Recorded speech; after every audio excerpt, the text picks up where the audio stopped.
Assalamualaikum warahmatullahi wabarakatuh. Alhamdulillahirabbil alamin. Assalatu wassalamu ala asyrafil anbiya'i wal mursalin sayyidina wa maulana Muhammad wa ala alihi wa sahbihi ajma'in. Amma ba'd. Alhamdulillahirabbil alamin, kita masih diberi nikmat sehat sehingga kita dapat melaksanakan pembelajaran jarak jauh. Baik anak-anak, untuk pembelajaran kita hari ini kita akan belajar tentang transfusi darah ya. Sebelum kita mempelajarinya lebih lanjut, langkah baiknya kita review sejenak materi yang sudah kita bahas sebelumnya, yaitu tentang sistem peredaran darah dan alat atau organ tubuh ya yang berperan dalam sistem peredaran darah. Jadi jaringan atau organ tubuh yang berperan dalam sistem peredaran darah yaitu pembuluh darah dan jantung ya. Jantung memiliki 4 ruangan ya, masing-masing ruangan memiliki fungsi tertentu, yaitu serambi kanan, serambi kiri, bilik kanan, dan bilik kiri. Serambi kanan memiliki fungsi menerima darah yang baru saja beredar dari seluruh tubuh ya. Kemudian dari serambi kanan akan diteruskan ke bilik kanan ya. Bilik kanan itu fungsinya untuk mengedarkan darah dari jantung ke paru-paru. Kemudian darah dari paru-paru akan dimasukkan ke serambi kiri ya. Kemudian dari serambi kiri dimasukkan ke bilik kiri, dan dari bilik kiri akan diedarkan ke seluruh tubuh, kembali lagi ke serambi kanan ya, dan seterusnya. Terus yang berikutnya, peredaran darah manusia itu terbagi menjadi 2 macam ya, yaitu peredaran darah kecil, yaitu peredaran darah dari jantung ke paru-paru, dan peredaran darah besar yaitu peredaran darah dari jantung ke seluruh tubuh ya. Itu materi yang sudah kita pelajari di pertemuan sebelumnya ya. Untuk bahan ajarnya masih tetap sama ya, yaitu ada buku IPA dan handout. Oke, langsung saja untuk materi kita hari ini, yaitu pengelompokan golongan darah ya. Jadi darah kita itu memiliki beberapa macam ya, beberapa macam yang didasarkan oleh antigen dan antibodi ya. Pengelompokan golongan darah ini ada yang mengelompokkan berdasarkan sistem golongan ABO, dan ada yang mengelompokkan berdasarkan sistem resus ya. Nanti kita akan pelajari satu persatu. Yang pertama berdasarkan sistem ABO ya. Pengelompokan darah berdasarkan sistem ABO ini itu didasarkan adanya perbedaan agglutinogen ya, atau ada yang menyebutnya antigen pada permukaan sel darah merah. Jadi gambar yang ini ya, ini merupakan gambar sel darah merah. Nah, di permukaan sel darah merah ini ada yang memiliki antigen, ada yang tidak ya. Untuk tipe golongan darah A ini memiliki antigen A. Untuk tipe golongan B, golongan darah B ini memiliki antigen B. Dan golongan darah tipe AB memiliki antigen A dan antigen B, serta tipe golongan darah O itu tidak terdapat antigen A dan antigen B. Selain berdasarkan adanya antigen A, B, dan tidak ada antigennya ya, penggolongan sistem darah ABO itu juga dilihat dari ada atau tidaknya antibodi ya. Jadi antibodi ini atau agglutinin ini itu terdapat di dalam plasma darah, terus dilihat apakah ada antibodi atau tidak ya. Baik, untuk golongan darah A ya, di dalam golongan darah A itu terdapat antibodi beta ya. Di sini masih tertulis antibodi B, di beberapa buku ada yang menulisnya beta ya. Jadi untuk tipe golongan darah A ya, di dalam plasma darahnya itu terdapat antibodi beta.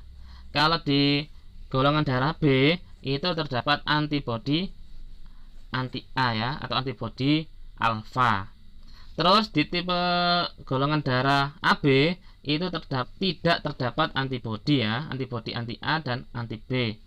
Sedangkan untuk golongan darah O itu dia memiliki antibodi anti A dan anti B atau alfa beta ya. Jadi seperti itu. Nah, dari ada dan tidaknya antigen A dan ada atau tidaknya antibodi anti A dan anti B, nah ini bisa digolongkan jadi tipe golongan darah A, B, AB atau O. Ya, bagaimana caranya? Ya, untuk mengelompokkannya, nah bisa dilihat tabel ini. Golongan darah A itu memiliki antigen A dan antibodi yang dimiliki itu beta. Untuk golongan darah B itu memiliki antigen B dan antibodi alfa. Untuk golongan darah AB memiliki antigen A dan B dan antibodinya nggak punya. Sedangkan untuk golongan darah O itu antigennya nggak ada, tapi dia memiliki antibodi alfa dan beta. Terus bagaimana cara mentransfusikan darahnya ya? Jadi pedomannya adalah untuk melakukan transfusi darah, prinsipnya ya yang harus dipegang itu antigen A itu nggak boleh bertemu dengan antibodi alfa. Jadi A nggak boleh ketemu alfa. Berarti untuk golongan darah A itu dapat mendonorkan ke mana? A nggak boleh ketemu alfa ya. Berarti A ke A karena A ketemu beta ya. Atau bisa dari A ke ini yang nggak punya antibodi, berarti golongan darah B. Kalau golongan darah A ke O bisa nggak? Nggak bisa karena di sini ada A, di sini ada antibodi alfa, nggak boleh ketemu. Berarti golongan darah A mendonorkan ke O nggak boleh. Ya, paham ya? Begitu juga untuk golongan darah B. Golongan darah B itu mau mendonorkan ke golongan darah A yang memiliki antibodi beta. Golongan darah B yang ingin mendonorkan ke golongan darah A yang memiliki antibodi beta, bisa nggak? Nggak bisa, karena B nggak boleh bertemu dengan antibodi beta, berarti nggak bisa. B hanya bisa mendonorkan darahnya ke B, ya, golongan darah B. Karena apa? Karena golongan darah B nggak punya antibodi beta. Dan B juga bisa mendonorkan darah ke AB karena dia nggak punya antibodi beta. Kalau B ke O nggak bisa karena di sini B golongan darah O punya antibodi beta, berarti nggak bisa. Oke, paham ya? Untuk golongan darah AB, ya kalau golongan darah AB dia punya antigen A dan antigen B, berarti golongan darah AB nggak bisa ditransfusikan ke golongan darah A dan tidak bisa ditransfusikan ke golongan darah B. Kenapa? Karena golongan darah A memiliki antibodi beta yang nggak boleh dipasangkan dengan golongan darah A ya, AB ya, yang nggak bisa didonorkan, yang nggak bisa dipasangkan dengan golongan darah AB.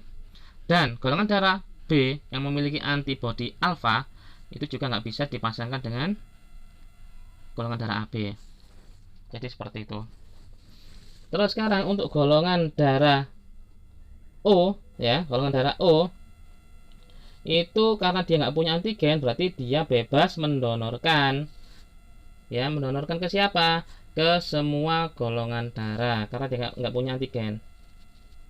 Ke golongan darah A yang punya antibodi beta, ke golongan darah B yang punya antibodi alfa, atau ke golongan darah AB yang nggak punya antibodi. Ya, apalagi kalau ke golongan darah O tambah bisa. Jadi itu cara memasangkan ya golongan darah mana yang dapat berfungsi sebagai pendonor dan golongan darah mana yang berfungsi sebagai resipien atau penerima darah. Oke, jadi seperti itu.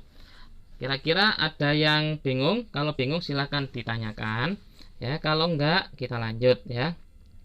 Ya, berdasarkan apa yang sudah kalian pelajari tadi ya, silahkan dicoba ya. Ini tugas nomor 1. Tugasnya tidak saya taruh di belakang tapi di depan ya, di tengah-tengah video.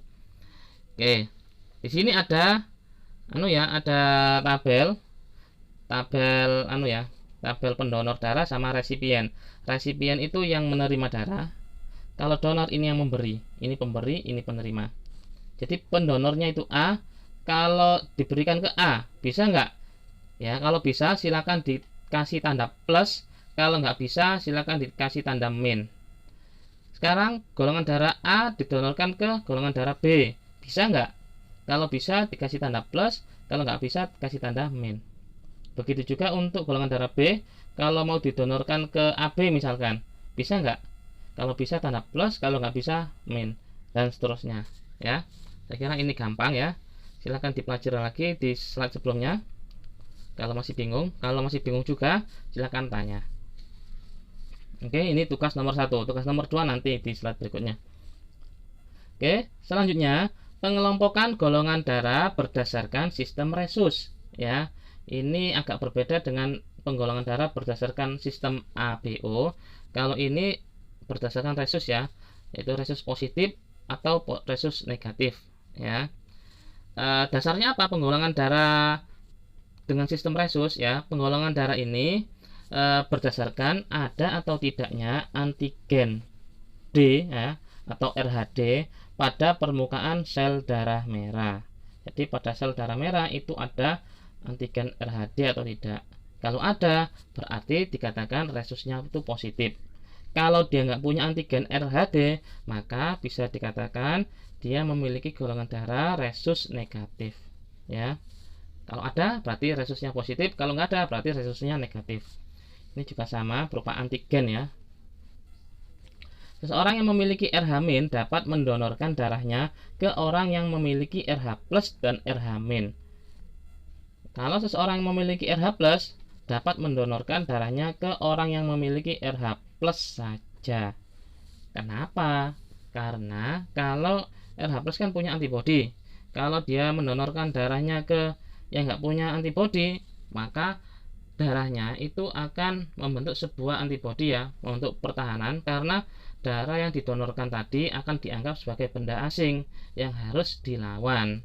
Ya, karena dia melawan membentuk antibodi, maka nggak bisa. Jadi sistem peredaran darahnya nggak bisa berjalan dengan baik. Akibatnya apa? Mati. Nah, ini yang bahaya. Ya. Jadi ketika kalian mau mendonorkan darahmu, yang perlu kalian ketahui adalah apa golongan darahmu. Apakah golongan darah A, golongan darah B, golongan darah AB, golongan darah O, ya. Selain itu juga harus tahu resusnya apa, resusnya positif atau negatif. Itu juga harus tahu biar nggak terjadi penolakan ya dari tubuh kita atau dari tubuh orang yang menerima darah. Jadi seperti itu, ya. Terus kemudian ya, karena ada golongan darah A, B, O dan golongan darah resus positif dan negatif, berarti antara kedua sistem penggolongan darah itu bisa disatukan. Misalkan golongan darah A resus negatif, golongan darah A resus positif dan lain sebagainya.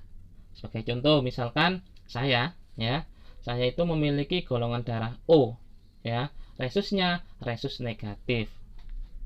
Ya, jadi saya hanya dapat mendonorkan darah ke golongan darah A, B, AB maupun golongan darah O dengan resus negatif, ya, dan lain sebagainya. Oke, silakan bukunya dibaca kembali ya. Terus handoutnya juga dibaca kembali. Terus jangan lupa mencari sumber referensi yang lain. Baik, ini tugas yang nomor 2 ya. Ada sebuah permasalahan ya. Ada 4 orang sahabat memiliki data golongan darah sebagai berikut. Yang pertama namanya Hasan, golongan darahnya A negatif. Yang kedua namanya Budi, golongan darah B+. Dan yang ketiga namanya Ahmad, golongan darahnya O-. Dan yang keempat namanya Ja'far, golongan darahnya AB negatif. Ya. Pertanyaannya, jika Ja'far mengalami kecelakaan dan membutuhkan donor darah, di antara keempat orang tersebut, manakah yang dapat membantunya? Siapa kira-kira yang dapat membantu? Berdasarkan golongan darah, baik itu sistem ABO maupun sistem resus ya. Silahkan dianalisis, nanti dikerjakan di kertas dan dikumpulkan. Jadi tugasnya ini cuma ada 2 ya. Oke, silahkan dikerjakan paling lambat pukul 15.00 waktu Indonesia Barat kalau ingin dapat nilai maksimal. Kalau lebih dari itu nggak apa-apa dikumpulkan ya. Yang nggak boleh itu nggak mengumpulkan, nanti nilaimu 0 sehingga nanti berdampak pada nilai akhirmu ya. Baik, itu saja yang dapat saya sampaikan. Semoga apa yang saya sampaikan tadi menjadi ilmu yang bermanfaat, menjadi ilmu yang barokah. Akhiran wabillahi taufiq wal hidayah. Wassalamualaikum warahmatullahi wabarakatuh.